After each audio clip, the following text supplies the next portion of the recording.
E aí, pessoal? Aqui é o canal História em Retalhos. Aqui nunca a gente tem aula igual. Bom, hoje nós vamos falar sobre a Primeira Guerra Mundial, galera. Por isso a gente já começou ouvindo essa sonoridade diferente, hein? Se você é novo por aqui, se inscreva no nosso canal, curte aí, deixa aquele like bonito no vídeo e você vai aprender com a gente aqui muito sobre história. História geral, história do Brasil, e fique à vontade para deixar aqui embaixo também os comentários, o que você achou do nosso vídeo, como é que está sendo essa aprendizagem para você aí à distância, tá certo? Bem, então, gente, hoje nós vamos falar sobre assuntos bem interessantes. Além das alianças que nós já falamos na aula passada, nós vamos também falar agora a respeito, né, de quais foram as motivações, o estopim, a eclosão, né, para iniciar aí a Primeira Guerra Mundial. Além do mais, vamos falar também a respeito das propagandas, como eles recrutavam então as pessoas para participarem desse, né, grande evento que foi a Primeira Guerra Mundial, infelizmente, que matou milhares de pessoas. Mas vamos lá, vamos estudar, vamos aprender. Então, se você está chegando agora, pega papel, caneta e vem pra gente, vem com a gente aqui na aula de hoje. Então, pessoal, hoje nós vamos falar sobre a Primeira Guerra Mundial, lembrando a vocês que nós já fizemos aí o primeiro vídeo falando a respeito da Primeira Guerra Mundial, do contexto histórico, de tudo que motivou, né, a origem aí desta grande guerra, né? E hoje nós vamos falar a respeito também das alianças, como é que nós tivemos a eclosão, aí o estopim, né, o início realmente dessa primeira grande guerra.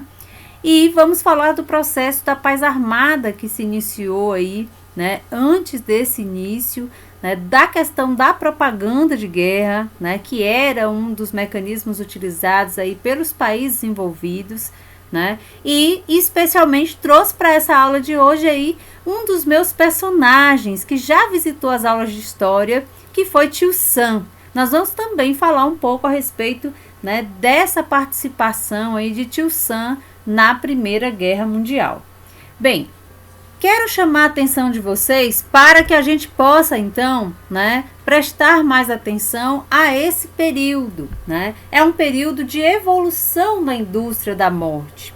Então, como nós já temos aí um processo de desenvolvimento industrial, de pesquisas tecnológicas, nós já falamos aqui na aula passada a respeito da Belle Époque, e eu vou colocar no card aqui, né, de acesso para quem não pôde assistir aí, que possa acompanhar essa outra explicação. Nós temos aí todo um contexto da época que estava, né, inserido nesse progresso da pesquisa científica. Então, nós temos também, né, dentro desse processo, um crescimento muito grande da indústria bélica europeia. Então, a produção de armas, a produção de ferramentas que fossem utilizadas nas guerras era muito intensa. E o início do século XX, nós ainda tivemos muitas invenções, né? Invenções como a fotografia, como o cinema, como o rádio, o telefone, o próprio telégrafo, né? A utilização do avião, do automóvel. Então, essas invenções, elas também, né, vão ser muito utilizadas nesse período aí da Primeira Guerra Mundial, né? Lógico, tem algumas regiões e algumas situações onde esses instrumentos, onde essas invenções não vão ser úteis, né, dentro do processo da guerra. Mas nós temos aí, né, diversas funcionalidades aí para essa utilização desses instrumentos aí também, tá? Bom, a partir daí, essas tecnologias de armamentos, né, foram fazendo parte das características aí de produção da indústria bélica do período, né, e principalmente das grandes potências europeias.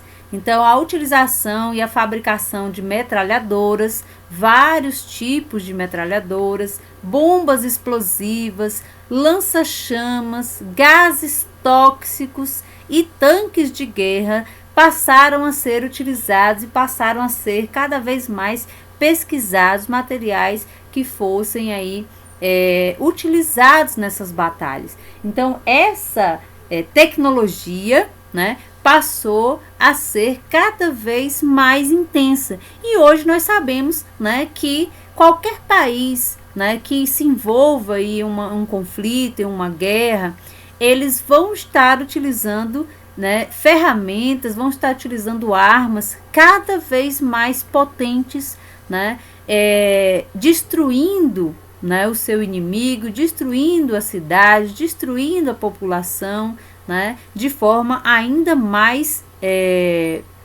grandiosa, né? Então, naquele período já se tinha esses armamentos e hoje em dia ainda é muito mais intenso a utilização dessas armas.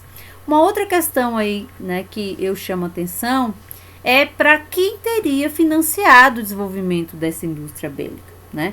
Quem seria os países ou as indústrias aí que ganharam mais com, né, essa venda, né, das armas para as grandes potências europeias. Então, essas grandes potências, elas queriam garantir seus mercados e as suas possessões coloniais. Então, elas queriam garantir que as terras ocupadas na América, na Ásia, na África, né, permanecessem com essas grandes potências, e nós explicamos a respeito disso aí na aula passada, quando falamos a respeito do expansionismo, né? Então, esses países, eles estavam aí, né, todos aí interessados em manter-se em suas riquezas, né? E por isso eles se envolvem aí na chamada paz armada, né? O que seria essa paz armada? Essa paz armada, gente, é o período aí da guerra aonde nós não temos propriamente a guerra acontecendo, mas temos os países todos preparados para, né, entrar na guerra. Eles estão em uma paz aparente, né, uma paz enganadora, mas em compensação estão preparando as armas, estão preparando os exércitos, estão treinando seus exércitos. E, né, o autor do livro A História da Guerra, chamado John Kingham, ele diz o seguinte: às vésperas da Primeira Guerra Mundial, quase todo europeu qualificado do sexo masculino em idade militar tinha uma carteira de identidade militar entre seus papéis pessoais, informando onde apresentar-se em caso de mobilização geral. Os almoxerifados dos regimentos estavam abarrotados de uniformes e de armas sobressalentes para os reservistas. Até mesmo os cavalos nos campos das fazendas estavam listados para serem requisitados em caso de guerra. Então, nesse contexto, gente, as nações imperialistas, todas elas, criaram as suas grandes esquadras de navios, né? Os navios chamados encouraçados, né? Que eram preparados com canhões de longo alcance, preparados aí com equipamentos, né, que garantissem aí o domínio nos mares também. Prepararam seus submarinos, né, equiparam esses submarinos com lançadores de torpedos. Os aviões também foram preparados com o mesmo objetivo, para atacar os inimigos. Então, né, colocar aí acesso a metralhadoras, utilizar de bombas aí aéreas, né, sendo lançadas por esses aviões. Então, isso tudo passou a ser cada vez mais a preocupação desses países, né, que estavam aí se preparando nessa paz armada. Então, eles compravam as granadas, as metralhadoras, os morteiros, as pistolas, as armas químicas, mandavam preparar aí todo o arsenal, né, que foram se utilizando aí para esse preparo, para que qualquer momento a guerra estourasse, eles estivessem então todos, né, com os seus equipamentos e os seus soldados preparados. Uma outra coisa aí que chama atenção nessa paz armada, né, que existe aí, né, uma grande tensão. Então, o mundo todo passou a olhar para esses países com medo, né, com medo do que havia de acontecer. né? As grandes nações envolvidas aí na chamada paz armada, do contexto dessa Primeira Guerra Mundial, elas estavam equilibradas, né, no seu poderio político, no seu poderio econômico, no seu poderio militar. Então todas elas tinham, né, as mesmas possibilidades, não havia um país, né, menos importante, com menos armas, não, todos eles estavam equilibrados. E eles também, né, passaram aí a mobilizar as pessoas a participarem do serviço militar obrigatório, né? Iniciaram o treinamento dos jovens futuros soldados, começaram a organizar as alianças. Olha, se a gente entrar em guerra, você vai estar do lado de quem? Você vai apoiar quem? Então, esse período foi um período muito difícil, né? De muitas preocupações aí para todos, tá? Além do mais, algo que chama bastante atenção é a utilização já de armas químicas na Primeira Guerra Mundial, né? Então, o poder de destruição, né, de uma arma química é muito maior do que a de um tiro de uma escopeta, né, de um tiro de um canhão. Então, era muito mais desastroso, né, para o inimigo ser atingido por armas químicas, tá? Então, essas armas químicas, elas foram utilizadas primeiro, né, pelos alemães, né, que eles utilizaram da bomba de gás de cloro contra as tropas inimigas em 1915, durante a Primeira Guerra, e estima-se que no ataque cerca de 5.000 homens tenham morrido asfixiados em apenas 10 minutos, né? Então, dentro de 10 minutos, matar 5.000 pessoas é um estrago enorme, né? E essa descoberta aí da bomba de gás de cloro, né, foi só o início, porque logo depois aí temos uma outra bomba, que é a do gás mostarda, né? Então, a bomba de gás mostarda, no ano seguinte, em 1916, tornou a guerra ainda mais devastadora. Por quê? Em contato com a pele, esse gás ele provoca queimaduras, né? Além de matar em poucos minutos se a pessoa inalar, né, uma grande quantidade desse gás. Então, a arma química que foi produzida, que foi utilizada pelos alemães, foram sendo aperfeiçoadas, né? E as armas químicas, elas até hoje continuam sendo utilizadas, né, ao longo do século XX, e só foram proibidas a partir de abril de 1997, quando entrou em vigor a Convenção de Armas Químicas. E os países assinaram a convenção, se comprometeram a destruir os seus arsenais químicos até 2012. Nós já estamos, gente, em 2020, e nós sabemos que essas armas químicas, elas ainda, né, existem, ainda estão sendo produzidas por alguns países. Já em 2018, né, 197 países seguiram lá o tratado, né, e continuaram aí nessa luta, né, por destruir os arsenais, por acabar com esse tipo de arma química. Só que entre esses países que nós tínhamos aí, que nós temos, né, alguns não aderiram ao acordo. Então, se eles não aderiram ao acordo, isso significa que eles ainda estão utilizando, produzindo, pesquisando, né, armas químicas desse tipo. Então, entre eles está lá a Coreia do Norte, o Egito, Israel, Mianmar, Sudão do Sul e Somália, né? E aí, por que a gente tem essa preocupação hoje com relação, né, a essas chamadas armas químicas? Por conta da destruição em massa, né? Então, muitos são os países, são os políticos aí, os nossos representantes no governo, que vem lutando, né, também com relação a esse tipo de utilização, né? E aí eu gostaria que vocês refletissem, deixassem nos comentários aí do vídeo o que vocês pensam a respeito disso, né? Esse tipo de arma química deve ser proibida, deve ser terminada, todos os países devem, né, fazer a destruição dessas armas químicas ou não? Vocês acham que pode, né, deixar aí, né, que é só uma minoria, a gente, né, só tem poucos países aí, né, pesquisando, produzindo arma química?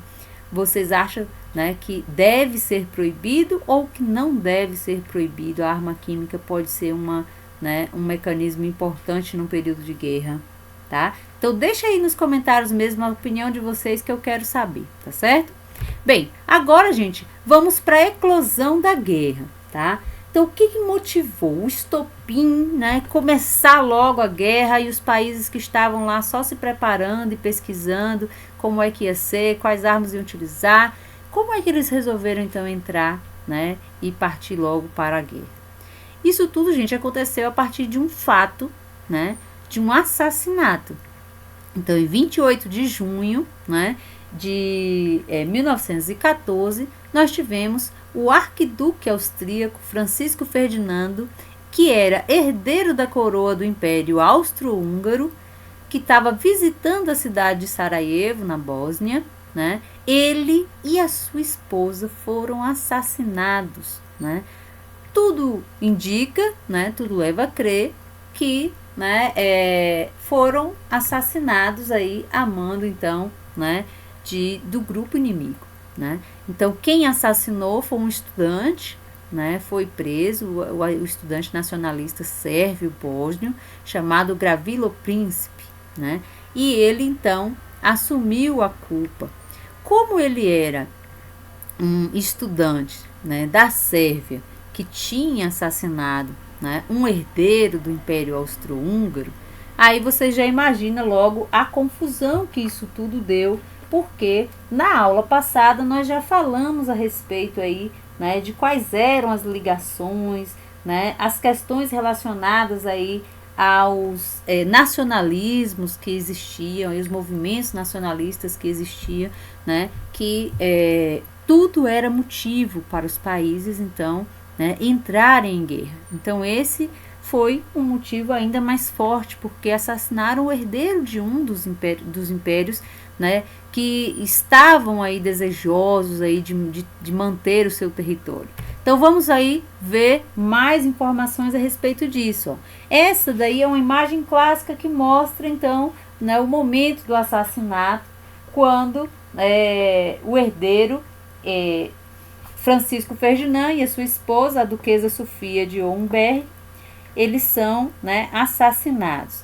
Então a prisão de Gavrilo Princip ocorre logo após o atentado, né? E esse assassinato ele provoca então uma modificação, né, do formato dessas regiões agora, né? Então, depois de um mês de muitas pressões diplomáticas, o Império Austro-Húngaro declarou guerra à Sérvia, já que foi, né, um dos seus estudantes aí da Sérvia que tinha, né, cometido o assassinato. A Rússia, que era aliada da Sérvia, reagiu mobilizando as suas tropas então para a região. Então a Rússia disse assim: não, você mexeu com a Sérvia, agora eu vou entrar também, né?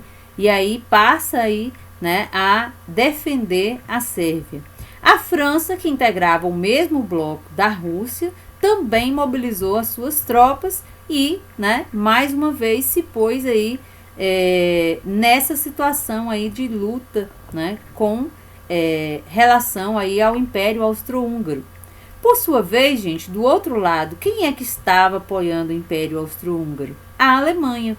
Então a Alemanha se aliou ao Império Austro-Húngaro, declarou guerra à Rússia e à França, que já eram seus antigos desafetos. A gente já falou aqui na aula passada também o porquê, né, desse desafeto. A Alemanha e a França no passado já eram rivais, né, devido à Guerra Franco-Prussiana, e também havia aí uma questão aí também com relação aí à Rússia, tá? Então esses países eles foram, né, posicionando-se, foram marcando aí realmente de que lado estariam, marchando então em direção ao território francês. Os alemães ocuparam a Bélgica e Luxemburgo, que até então eram países neutros, não estavam querendo se envolver nesta guerra, né? E viram-se numa posição aí de, né? Falei, e agora eu faço o quê? A partir do momento que nós temos os alemães entrando, ocupando a Bélgica, ocupando o Luxemburgo, né, e tentando chegar ao território francês, a Alemanha violou o Tratado de Londres, que havia assinado justamente, né, com essa regra em que as principais potências europeias estavam se comprometendo a reconhecer a independência desses dois países, da Bélgica e de Luxemburgo, garantindo sua neutralidade em casos de invasões externas, né? Então, nesse momento, nós temos aí, né, uma justificativa para que o Reino Unido, por isso que eu coloquei essa bandeirinha aí, ó, a bandeirinha do Reino Unido, né, entrasse aí nesse conflito.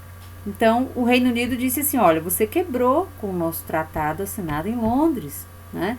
Então, como é que você fez isso? Então, você agora, né, quebrou com a minha palavra, então eu vou entrar na guerra agora também contra você. Então, entra aí, né, nesse momento aí, o Reino Unido, né, entra aí nesse conflito, então, por conta, né, dessa verificação aí de que os alemães quebraram com o acordo e invadiram a Bélgica, invadiram Luxemburgo, né? Bom, a partir daí, gente, a formação de aliança ela se tornou mais clara. Antes era só com palavras, então agora, né, nós temos, né, posicionamentos mesmo porque a guerra começa, né? Então, em 1915, a Itália decidiu entrar na Tríplice Entente após um acordo feito com o Reino Unido, França e Rússia, em troca de recompensas territoriais e financeiras. Então, o entrar na guerra, né, por parte da Itália, né, e a gente destacou aí a bandeirinha da Itália para que vocês vão tendo essa noção de quem está entrando aí, né, essa participação da Itália se deu justamente porque eles queriam, né, dinheiro, eles queriam mais território, eles queriam afirmar-se territorialmente, e eles acham esse um mecanismo interessante. Então, entram do lado da Tríplice Entente para, né, ter esse respaldo por parte do Reino Unido, por parte da França, por parte da Rússia. Nesta época, há também a declaração de guerra ao Império Austro-Húngaro. E no ano seguinte, né, declara aí guerra à Alemanha. Então, é importante lembrar que a Itália, ela foi um país que ela procurou um jeitinho assim de não se envolver, depois foi para um lado, depois foi para o outro, né? Ficou ali naquela, não sei se eu vou, não sei se eu não vou, porque em 1914 a Itália tinha declarado sua neutralidade. Só que em 1915 o país entra, né, para o lado da Entente, né, por conta dessas questões aí de território, dessas questões que envolvem dinheiro. Então, ela busca aí um benefício para, né, entrar, então, na guerra, tá? Do lado da Tríplice Entente, tá certo? Só para a gente lembrar aí que a Tríplice Entente, né, é a tríplice que vai estar aí com o grupo que nós já falamos anteriormente, né, que é a região, né, que está unindo os países aí do Reino Unido, né, da França, né, que vão estar nessa luta, nessa batalha contra a Alemanha, contra o Império Austro-Húngaro, certo? Bem, o que nós temos aí então agora? A Tríplice Aliança ganha também reforços. Então, o Império Turco-Otomano, com fortes interesses aí na região dos Balcãs, alia-se à Tríplice Aliança. Então, o Império Turco-Otomano, né, passou então a integrar a Tríplice Aliança, que juntamente aí com o Império Austro-Húngaro e, né, a Alemanha vão aí fazendo aí, né, as suas organizações para a participação do conflito. Então, é importante que a gente vá prestando atenção às bandeiras desses países aí envolvidos. Bem, enquanto isso, temos aí outras 3 bandeirinhas sacudindo em nossa tela agora, né? Quem são eles? Japão, Brasil e Estados Unidos. Então, quando é que esses países eles vão entrar? Quando é que esses países eles vão se posicionar, né, nessa guerra, tá? O Japão, gente, ele não tinha interesses nas disputas europeias, mas ele entrou do lado da Tríplice Entente. Por quê? Porque ele tinha né, objetivo conquistar as possessões alemãs que estavam no Oceano Pacífico. Então o Japão estava de olho nessas terras, nesses territórios, né, que eram possessões alemãs, e prefere ficar do lado da Tríplice Entente para poder se apropriar, né, na futura partida aí, né, de final de guerra, ficar então com esses territórios. Tá? O Brasil e os Estados Unidos, a princípio, eram também neutros, né? Passaram a apoiar a Tríplice Entente a partir de 1917. Agora existe aí um elo entre Brasil e Estados Unidos, né? O Brasil ele é pressionado pelos Estados Unidos a participar mais aí dessa Primeira Guerra Mundial, e o grande beneficiário da Primeira Guerra Mundial, que nós vamos estar falando a respeito disso mais para frente, é os Estados Unidos, que, né, financia, né, é o principal vendedor de armas, é o principal vendedor aí, né, de roupas, de tudo que era necessário para a Primeira Guerra Mundial, e que eles não tinham a possibilidade de conseguir isso na Europa. Então é os Estados Unidos que fornece. Tá? Então ele entra no final da Primeira Guerra Mundial e né, decisivo, inclusive, para, né, que aconteça aí a derrota da Tríplice Aliança. Tá? Bem, mas e as propagandas de guerra? Falamos a respeito aí dessa questão das propagandas de guerra. Por quê?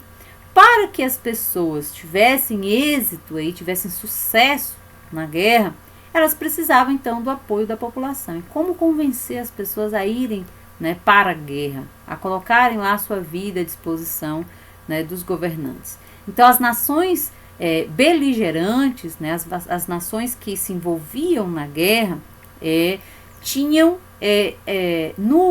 no ato da propaganda um esforço para, né, conquistar as pessoas a participar, né? Então eles investiam em propagandas nacionalistas, com o uso de fotografias, com o uso de pôsteres, cartazes, e o principal objetivo das propagandas era convocar os voluntários para as equipes médicas e levar os recursos para a guerra. Então, fazer com que as pessoas participassem dessa guerra, né, as equipes médicas, os enfermeiros, né, as pessoas que, né, trabalhavam muitas vezes em outras áreas, mas que era necessário na guerra, né? Então existia, além das equipes médicas, por exemplo, os médicos veterinários que cuidavam dos animais que eram utilizados na guerra, e nós falamos a respeito disso na aula passada. Então era necessário outras, né, pessoas aí que pudessem auxiliar o trabalho desenvolvido lá nas trincheiras, tá? Então, além disso, ainda tinha o levantamento de recursos, de dinheiro para investir na guerra. Então, isso tudo, né, era trabalhado nas propagandas. Uma das formas aí de propagandas nós colocamos aí, né, que ao lado nós temos um cartaz de 1915, em que um soldado alemão ele é derrubado por uma moeda francesa, né? Então mostra aí, né, nessa imagem, nesse cartaz, o quanto né, que o dinheiro francês ele é importante. E aí a força das palavras e das imagens, né? Na propaganda dizia, então, entregue seu ouro pela França. O ouro luta pela vitória. Então, imagine vocês aí como não era para as pessoas verem uma propaganda dessas e pensarem assim, poxa, mas eu tenho uma moedinha, eu tenho uma cordinha de ouro lá, eu acho que eu vou entregar, porque assim a gente vai derrotar, né? Então, isso é para que vocês tenham uma noção de como era feito, né, o incentivo, fazer com que as pessoas se sintam até, muitas vezes, envergonhadas em não ajudar, né? Do lado direito, nós temos um outro cartaz, um cartaz britânico, né, de 1915, com os dizeres, mulheres da Bretanha dizem vão, né? Por quê? Porque isso causava também no sentimento das pessoas, né, a sensação de perda, né?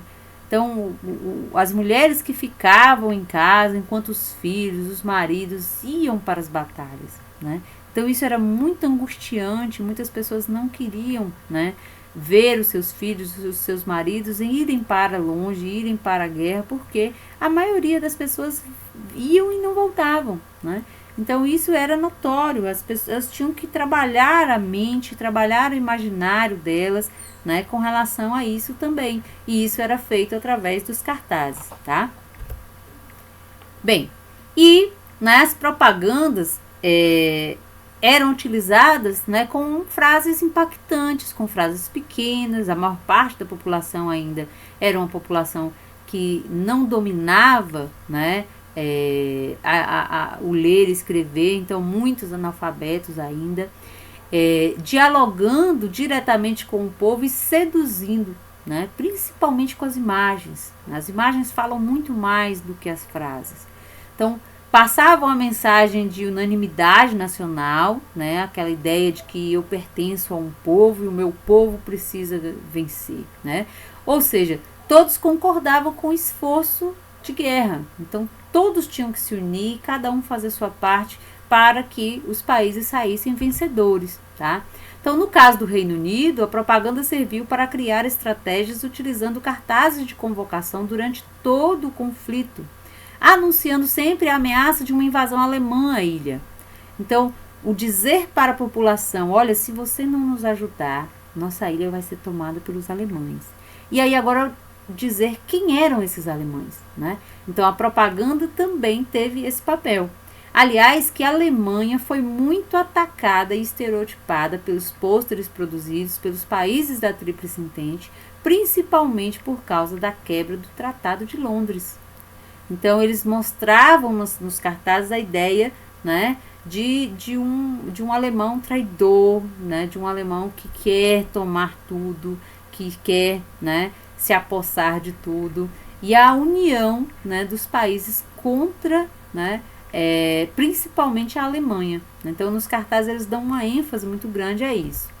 Bom, e aí, gente, eu trouxe aí a imagem de Tio Sam, né? Quem foi aí a figura de Tio Sam? Tio Sam foi uma personificação nacional que surgiu também, né, dentro desse contexto da Primeira Guerra Mundial nos Estados Unidos, né? É um dos símbolos nacionais mais famosos do mundo, Tio Sam, e muito pouca gente sabe a história, né, de Tio Sam com relação à Primeira, né, Guerra Mundial. Então, na verdade, o desenho dele, né, o formato dessa fisionomia de um homem de cabelos brancos, de barbicha, né, vem de uma semelhança com o rosto do presidente Andrew Jackson, né, que era presidente aí dos Estados Unidos, com também semelhanças de um outro presidente, né, que foi Abraham Lincoln, né? Então, Tio Sam, ele é representado sempre vestido com as cores e os elementos da bandeira norte-americana. Então, usando uma cartola, né, com listras vermelhas, brancas, com estrelas brancas no fundo azul, com as calças vermelhas e azuis listradas. Então, sempre essas características aí com relação às cores estão associadas aí à cor da bandeira americana, tá? O primeiro uso dessa imagem aí de Tio Sam se deu na Guerra de 1812, né, onde essa imagem foi sendo, né, modificada e a ilustração ganhou outros ares em 1870. Então, o folclore diz que Tio Sam ele foi criado por soldados americanos no norte da cidade de Nova York, que recebiam barris de carnes com as iniciais US de União, né, ou Estados Unidos, que em inglês é United States, né? E nesses barris de carne, os soldados teriam brincado, dizendo que as iniciais significariam Uncle Sam, né, que em português é Tio Sam, uma referência ao dono da companhia de carne, Samuel Wilson, que era do estado de Nova York, né? Então, o Congresso dos Estados Unidos reconheceu Samuel Wilson como um inspirador mesmo da figura de Tio Sam em 1961. E aí, a partir, né, dessa imagem do Tio Sam, né, se teve aí referências com relação aí a uma publicação em uma literatura de 1816, e em 1870, o cartunista Thomas Nast fez o desenho de Tio Sam baseado então no rosto de Abraham Lincoln. E aí o cartaz, esse que vocês estão vendo, I Can You for US Army, né? Eu quero você para o exército dos Estados Unidos, foi, né, um cartaz feito por um artista chamado James Flagg, né, com esse dedo em riste, assim, apontando para você e fazendo você acreditar que ele está falando realmente com você. Esse pôster foi uma encomenda das Forças Armadas dos Estados Unidos para recrutar os soldados da Primeira Guerra Mundial. E ele foi, né, inspirado mesmo por um cartaz feito 3 anos antes do próprio Tio Sam, né?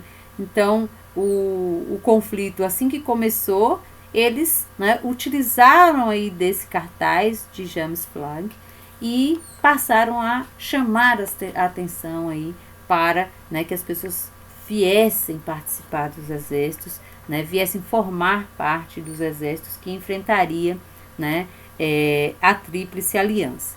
E eu tenho muitas saudades aí de, né, trabalhar com esses assuntos, saudades dos meus alunos, né? E eu tenho certeza que vocês também, né, gente? Vocês têm saudades de me ver chegar na escola com os meus personagens. E assim como nós fizemos em outras aulas, em outros personagens, eu levei, né, Tio Sam para a nossa aula aí sobre a Primeira Guerra Mundial, tá? Então, Tio Sam já participou aqui das nossas aulas no Instituto Educacional Professora Boêmia Marinho e está aqui preparado, guardando aí, né, as oportunidades, se resguardando desse período de pandemia para voltar ativa. Então, gente, a gente vai ficando por aqui. Eu espero que a nossa aula de hoje tenha ajudado você a compreender melhor a respeito da Primeira Guerra Mundial.